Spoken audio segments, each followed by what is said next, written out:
ইমাম অর্থ হচ্ছে হুজুর, নেতা। আমরা বলি ইমাম অর্থ হচ্ছে নেতা, সমাজের নেতা, নেতা না। কিন্তু আমাদের এই ইউনিয়নে এই ইমামরা, আপনি তো ইমামের সভাপতি না, এই ইমামরা কিন্তু সব থেকে অবহেলিত এবং বঞ্চিত।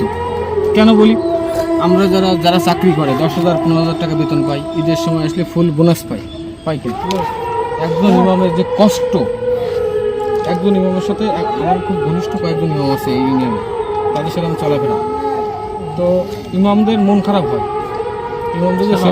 ইমামদের যে বেতন, যে কোনো কোনো মসজিদে 4,000 3,000 টাকা বেতন আছে মাসে, আছে না?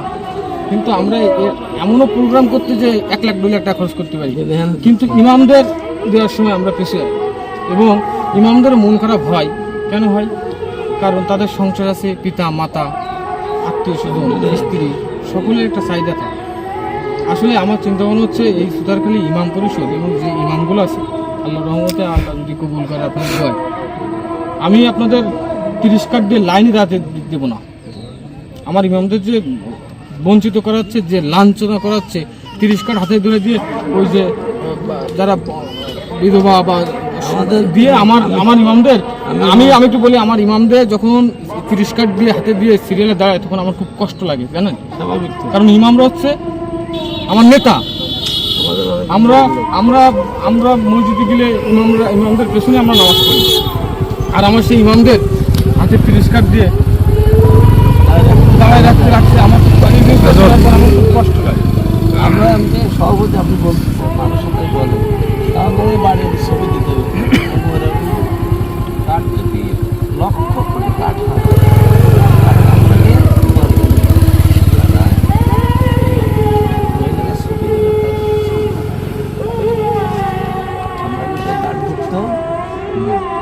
আমার একটা প্ল্যানিং আছে, আমাদের 52টা মসজিদ আছে। তারপর আপনি কথা বলতে আমি একটা কথা বলি, যখন সামনে নির্বাচন করা নিয়াদ বা খেদমতের নিয়াদ, আমি বলবো যে জনগণের সাথে মিশে এখন যখন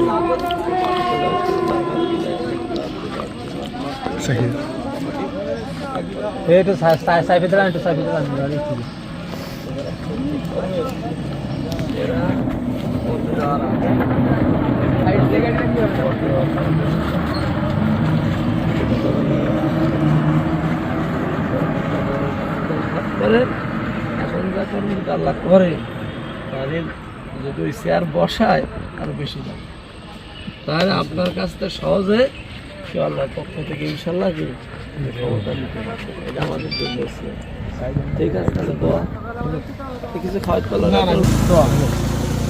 আসসালাম।